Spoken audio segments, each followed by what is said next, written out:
गडिंग्लजमध्ये पोलिसांकडून विना licence, table seat, helmet, fancy number आणि कर्कश आवाजाचे हॉर्न याच्यासाठी पोलीस कडक कारवाई करताना दिसत आहेत.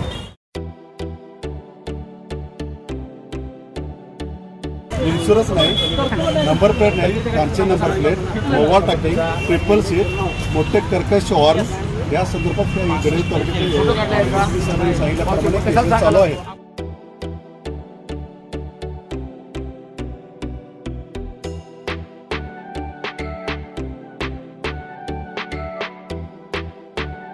टेबल सीट होतास काय? लायसन आहे तुमची? लायसन नाही आहे.